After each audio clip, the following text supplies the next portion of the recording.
The hole Donald Trump is digging himself into in Iran has turned into a crater.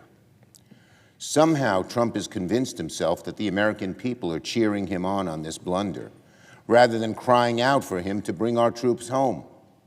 Today, Democrats are going to force another vote on our War Powers resolution to end this war, get our troops out of harm's way, and force Trump to face the reality of this catastrophe. Will our Republican colleagues join us?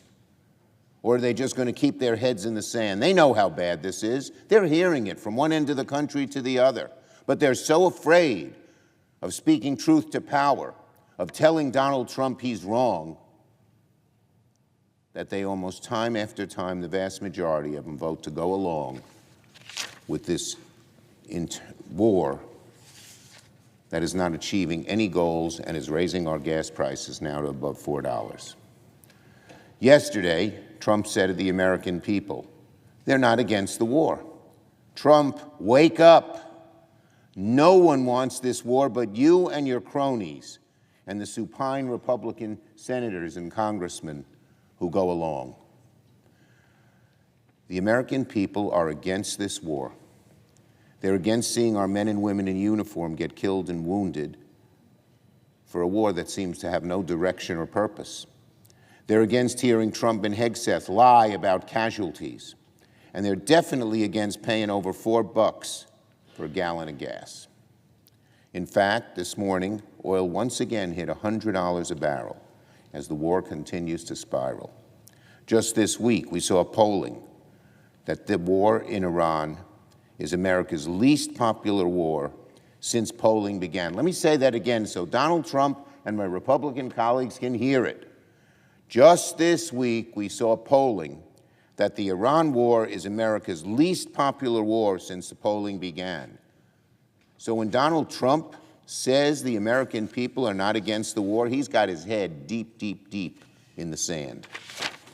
Even Trump's MAGA supporters are starting to sour on the war. No one wants to catch Donald Trump. No one wants to watch Donald Trump keep pouring gasoline on a fire he claims to have put out weeks ago.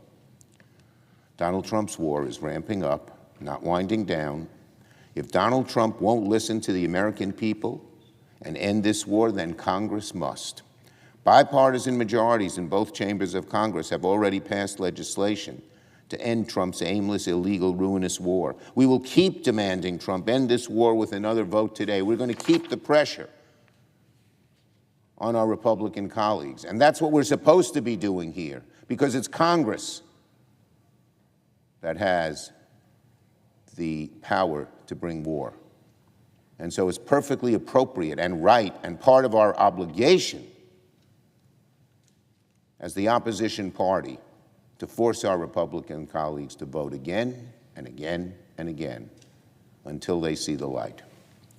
Senate Republicans need to stop indulging the president's foreign policy of fantasy and support our War Powers resolution to bring our troops home. When are Senate Republicans going to stand up? When will they say enough? The American people are watching. Senate Republicans lose credibility with the American people with every vote they take against ending Trump's war.